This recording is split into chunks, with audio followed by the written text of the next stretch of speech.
Sir, ಈ car ಕೊಟ್ಟರೆ ತುಂಬ ಉಪಕಾರ ಆಗುತ್ತೆ ಸರ್. ದಯವಿಟ್ಟು ಯೋಚನೆ ಮಾಡಿ ಸರ್, ಪ್ಲೀಸ್. ಸರಿ ಸರ್, ನಾನು ನಿಮ್ಗೆ ಫೋನ್ ಮಾಡ್ತೀನಿ. ಫೋನ್ ನಂಬರ್ ಇದೆಯಲ್ವ ಸರ್ ಒಂದು? ಹಾಂ ಇದೆ. ನಾನು ಬರ್ತೀನಿ ಸರ್. ಸರಿ, ಬರ್. Thank you. ಮನ್ಸು ಮಾಡಿ ಸರ್, ನಾನು ಹೇಳ್ತೀನಿ.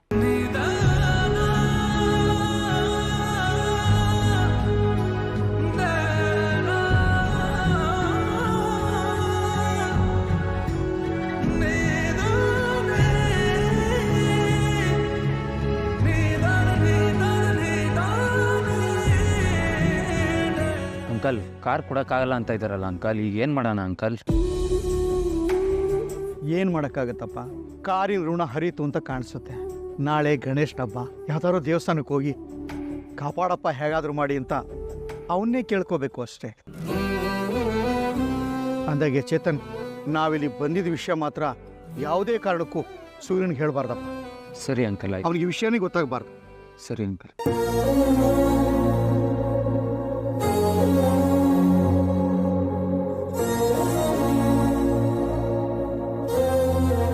ನಾ ವಾಪಸ್ಸು.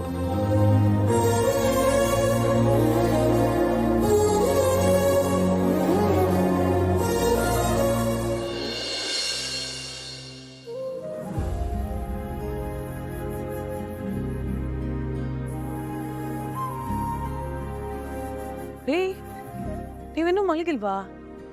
ಹೋಗ್ಲಿ, ಮಾತ್ರೆ ಆದ್ರೂ ತಗೊಂಡ್ರಾ? ಏನ್ರಿ ನೀವು ಟೈಮಿಗೆ ಸರಿಯಾಗಿ ಮಾತ್ರೆ ತೊಗೊಳ್ಳಿ ಅಂತ ಹೇಳಿದಾರೆ ತಾನೆ? ಸರಿ, ನಿಮ್ಮ ಹತ್ರ ಒಂದು ಮುಖ್ಯವಾದ ವಿಷಯ ಮಾತಾಡ್ಬೇಕು ರೀ. ನಾನು ನಿನ್ನ ಹತ್ರ ಒಂದು ಮುಖ್ಯವಾದ ವಿಷಯ ಮಾತಾಡಬೇಕು ಶಾಂತಿ. ರವಿ ಬಗ್ಗೆ ತಾನೆ? ಅವನು ಮತ್ತೆ ಮನೆಗೆ ಬರೋದು ನಿಮ್ಗೆ ಒಪ್ಪಿಗೆ ತಾನೆ? ಅವನ ಬಗ್ಗೆ ಮಾತಾಡಬೇಡ ಶಾಂತಿ. ನಮ್ಮನ್ನು ಬಿಟ್ಟು ಹೋದವ್ರ ಬಗ್ಗೆ ನಾವು ಯಾಕೆ ಜ್ಞಾಪಿಸ್ಕೋಬೇಕು? ಅವನ ಜೀವನವನ್ನು ನೋಡ್ಕೊಂಡಾಗಿದೆ ಆಗಲೇ. ನಮ್ಮನ್ನು ನೋಡ್ಕೋತಾ ಇರೋ ಜೀವನದ ಬಗ್ಗೆ ನಾವು ಯೋಚನೆ ಮಾಡಬೇಕಲ್ವಾ? ನಾವು ಬೇಡ ಅಂತ ಹೋದವನು ನಮಗೂ ಬೇಡ. ನಮಗೋಸ್ಕರ ಯಾರು ಯೋಚನೆ ಮಾಡ್ತಾರೆ ಅಂಥವ್ರ ಬಗ್ಗೆ ನಾನು ಯೋಚನೆ ಮಾಡ್ತಾರೆ. ಈಗ ನಾನು ಹೇಳೋ ವಿಷಯ ಸ್ವಲ್ಪ ಕೇಳಿಸ್ಕೊತೀಯಾ? ಹೇಳಿ, ಏನು ವಿಷಯ? ನಾನು ಮನೆ ಪತ್ರನ ಅಡ ಇಡಬೇಕು ಅಂತ ಯೋಚನೆ ಮಾಡ್ತೀನಿ. ಅಯ್ಯಯ್ಯೋ, ಬೇಡ ಬೇಡ ಬೇಡ. ಅಲ್ಲ, ಅಂದರೆ ಈಗ ಯಾಕೆ ಅಂತ?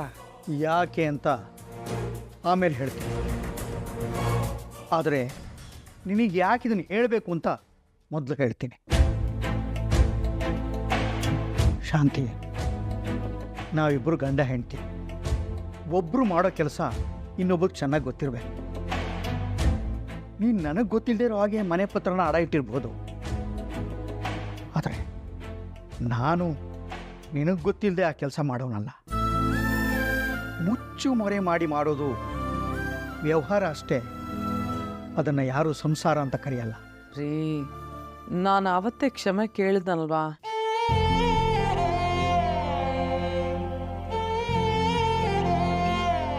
ಹೇಳಿ, ಯಾವ ಕಾರಣಕ್ಕೆ ಮನೆ ಪತ್ರ ಅಡ ಇಡ್ತಾ ಇರೋದು? ಸೂರ್ಯನಿಗೋಸ್ಕರ. ಪಾಪದವನು ಕಡೆ ಪಾಪ. ನನಗೋಸ್ಕರ ಅವನು ಆಸೆ ಪಟ್ಟಿಟ್ಕೊಂಡಿದ್ದ ಕಾರನ್ನು ಮಾರ್ಕೊಂಡ. ಮನೆಗೆ ಹೋಗಿ ಇನ್ಯಾರ್ದು ಕಂಡವ್ರ ಕಾರ್ಗಳನ್ನ ಒರೆಸಿ ಅದರಿಂದ ಜೀವನ ಮಾಡೋ ಪರಿಸ್ಥಿತಿಗೆ ಬಂದ್ಬಿಟ್ಟಿದ್ದಾನೆ.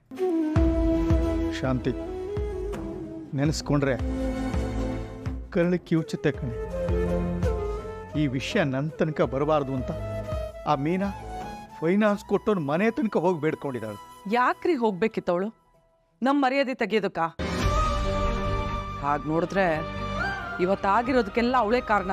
ಮಾರಿಗೆ ಯಾವಾಗಲೂ ಹೋರಿ ಮೇಲೆ ಕಣ್ಣು ನೋಗೆ. ಯಾಕೆ ಎಲ್ಲ ವಿಷಯಕ್ಕೂ ಅವಳ ಮಧ್ಯೆ ಕೇಳಿತೀಯ? ಮತ್ತೆ ಅವಳು ಮಾಡಿದ್ ಸರಿನಾ? ಗಂಡ ಅದವನು ಅಷ್ಟು ಪಾಡ್ಪಡ್ತಿದ್ರೆ ಹೆಂಡತಿ ಆದವಳು ಮತ್ತಿನ್ನೇನೇ ಮಾಡ್ತಾಳೆ? ಶಾಂತಿ, ಮನೋಜ, ರವಿ ಇವರಿಬ್ಬರು ನನ್ನ ಮರ್ಯಾದೆ ತೆಗೆದವ್ರೆ ಕಣೆ. ಆದರೆ ನಾನು ಹೇಳ್ದಂಗೆ ಕೇಳೋದು ಸೂರ್ಯ ಮಾತ್ರ ಕಣೆ. ಅವರೊಬ್ಬನೇ ಕಣೆ, ಅವರೊಬ್ಬನೇ ಕಣೆ ನನ್ನ ಜೊತೆಗಿರೋದು.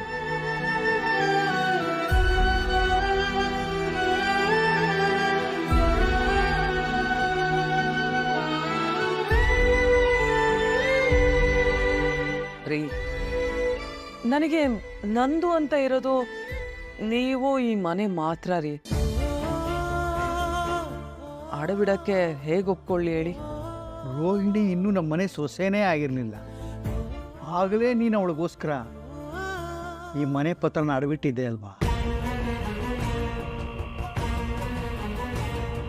ಯಾಕೆ ಯಾಕೆ ಅಂದರೆ ನೀನು ಮನೋಜನ ಜೀವನ ಚೆನ್ನಾಗಿರಲಿ ಅಂತ ತಾನೆ. ಈಗ ಈಗ ನಿನ್ನದೇ ಮಗ ಸೂರ್ಯ ನಿನಗೆ ದೂರ ಆಗೋಗ್ಬಿಟ್ನೇನೆ. ಸೂರ್ಯನು ನಮ್ಮಿಬ್ಬರು ರಕ್ತ ಹಂಚ್ಕೊಂಡು ಹುಡ್ದವನೇ ಕಣೆ.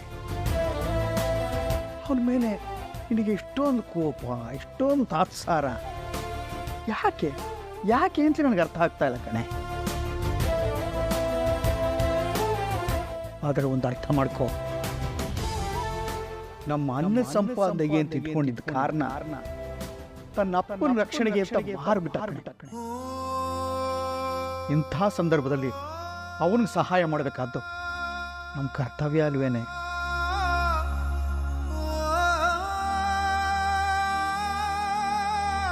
ಆಯ್ತು, ನೀವು ನಿರ್ಧಾರ ಮಾಡಿದ್ಮೇಲೆ ನಂದೇನಿದೆ? ಇದು ನಿನ್ನ ನಿರ್ಧಾರ ಕೂಡ ಆಗಬೇಕು ಅನ್ನೋದು ನನ್ನ ಆಸೆ ಕಣೆ. ಬೇಡ ಅನ್ಬೇಡವೆ, ರವಿ ಮನೋಜನ್ ಹಾಗೆ ಅವನೂ ಚೆನ್ನಾಗಿರಬೇಕು ಅಂತ ನನ್ನ ಆಸೆ ಕಣೆ. ನಾನಿರೋವರೆಗೂ ಅವನ ಬಗ್ಗೆ ಯೋಚನೆ ಮಾಡ್ಬೋದು. ನಾನು ಕಣ್ಣು ಮುಚ್ಕೊಂಡ್ಬಿಟ್ರೆ ಅವನ ಬಗ್ಗೆ ಯಾರೇ ಯೋಚನೆ ಮಾಡ್ತಾನೆ. ರೀ, ಅವನಿಗೆ ಸಹಾಯ ಆಗೋದು ಬಿಡೋದು ಆಮೇಲಿನ ಮಾತು. ನೀವಿರಲ್ಲ ಅನ್ನೋ ಮಾತೆಲ್ಲ ಆಡ್ಬೇಡ್ರಿ. ನಿಮ್ ದಮ್ಮಯ್ಯ ಅಂತಿನ ಹಾಗೆಲ್ಲ ಮಾತಾಡ್ಬೇಡಿ ಆಯ್ತಾ? ಸರಿ, ಪೇಪರ್ಸ್ ಇಡಿ, ಆದ್ರೆ ಇನ್ನೂ 1-2 ಲಕ್ಷ ಜಾಸ್ತಿ ತಗೊಳ್ಳಿ. ಯಾಕೆ ರೀ, ನೀವು ನನ್ನ ಕುತ್ತಿಗೆ ಬಾಳೆ ಎಲ್ಲ ನೋಡ್ಲಿಲ್ವಾ? ನೀವು ಆಸ್ಪತ್ರೆಯಲ್ಲಿದ್ದಾಗ ಅದೆಲ್ಲ ಅಡ ಇಟ್ಟಿದ್ವಿ. ಈ ಹಬ್ಬ ಅಂತ ಬಂದಮೇಲೆ ಅಕ್ಕಪಕ್ಕದಲ್ಲಿ ಅರ್ಶಿನ ಕುಂಕುಮಕ್ಕೆ ಹೋಗ್ಬೇಕಾದ್ರೆ ಬೇಜಾರಾಗುತ್ತೆ ರೀ. ಪ್ಲೀಸ್ ಅದನ್ನು ಬಿಡಿಸ್ಕೊಟ್ಬಿಡಿ. ಹಾಂ, ಸರಿ, ಮಾತ್ರೆ ಕೊಡ್ತೀನಿ.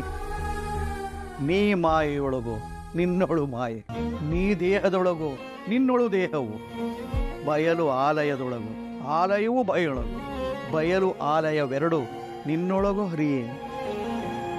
ಆಗಲಿ, ಭಗವಂತನಿಚ್ಛೆ ಅವ್ನು ನಡೆಸ್ದಂಗಾಗಲಿ. ಅಯ್ಯೋ, ನೀವತ್ತು ಏನು ಹೇಳ್ತಿರೋ ಒಂದೊಂದು ಸಮಯ ನಂಗೆ ಏನು ಅರ್ಥ ಆಗಲ್ಲಪ್ಪ. ತಗೊಳ್ಳಿ.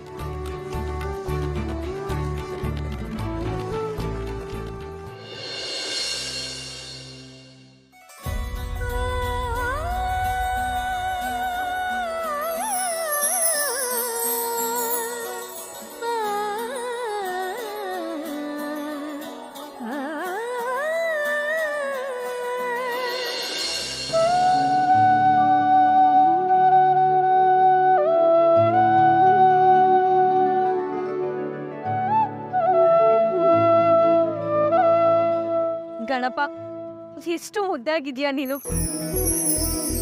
ನಾಳೆ ಇಡೀ ಜಗತ್ತೆ ನಿನ್ನ ಕೂರಿಸಿ ಜೋರಾಗಿ ಹಬ್ಬ ಮಾಡುತ್ತೆ. ಆದ್ರೆ ನಮ್ಮನೇಲಿ ಅದ್ರ ಬಗ್ಗೆ ಯಾವ ಸುದ್ದಿನೂ ಇಲ್ಲ.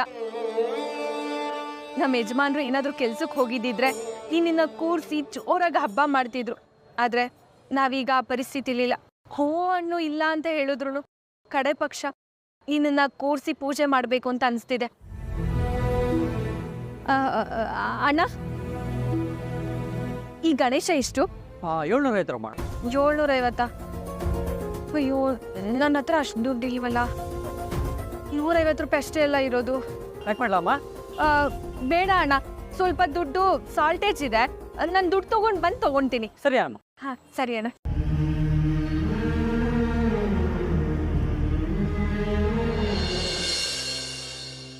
ಲೇ ಚೇತ್ನ, ಒಂದು 10,000 ರೂಪಾಯಿ ಅರೇಂಜ್ ಆಗತ್ತೇನಾ? ಜೀವನ ಸಿಕ್ಕಾಪಟ್ಟೆ ಕಷ್ಟ ಆಗ್ಬಿಟ್ಟಿದೆ ಕಣಪ್ಪ. ಯಾಕೆ ಹೇಳ್ತೀಯ? ಲೈ, ನಾನು ಇವಾಗ ಕೆಲಸ ಮಾಡ್ತಾ ಇದ್ದೀನಲ್ಲ, ನನಗೆ ಇದು ಸಂಬಳ ಬರ್ತಿದ್ದಂಗೆ ಹಾಕ್ಬಿಡ್ತೀನಿ ಮಗ. ಹೆಂಗಾದ್ರೂ ನೋಡು, ಅರೇಂಜ್ ಆಗುತ್ತಾ? ಸದ್ಯಕ್ಕೆ ನನ್ನ ಹತ್ರ ಇಲ್ಲ ಮಗ, ಯಾರನ್ನಾರು ಕೇಳಿ ನೋಡ್ತೀನಿ. ಸಡನ್ನಾಗಿ ಅಷ್ಟೊಂದು ದುಡ್ಡು ಕೊಡೋರು ಯಾರು ಇದ್ದಾರೆ ಮಗ? ನನಗೆ ಅಂತ ಫೈನಾನ್ಸಿಯರ್ ಹತ್ರ ಇಸ್ಕೊಂಡು ನಿನಗೆ ಕೊಟ್ಬಿಡ್ತೀನಿ. ಬೇಕಾಗಿಲ್ಲ ಮಗ. ಅವನ ಹೆಸರು ಈ ಮನೇಲಿ ಇರಬಾರ್ದು ಅಂದರೆ ನೀನು ಒಳ್ಳೆ. ಅವನು ಕೊಟ್ಟು ದುಡ್ಡು ನನಗೆ ಬೇಕಾಗಿಲ್ಲ ಕಣ. ಬೇರೆ ಎಲ್ಲಾದರೂ ವ್ಯವಸ್ಥೆ ಆಗುತ್ತಾ ಕೇಳಿ ನೋಡು. ಸರಿ ಮಗ, ತಿಳ್ಕೊಂಡು ಅಡ್ಜಸ್ಟ್ ಆದರೆ ನಾನೇ ತಂದ್ಕೊಟ್ಟು ಹೋಗ್ತೀನಿ. ಸರಿ, ನಾನು ಕಾಯ್ತಾ ಇರ್ತೀನಿ ಕಣ. ಜೇಬಲ್ಲಿ ₹1 ಕಾಸಿಲ್ಲಲ್ಲೋ. ಗೊತ್ತಾಗಿದ್ದ ತಕ್ಷಣ ಫೋನ್ ಮಾಡು. ಹ್ಞೂ ಸರಿ ಮಗ, ಆಯಿತು. ಸರಿ, ಬೈ.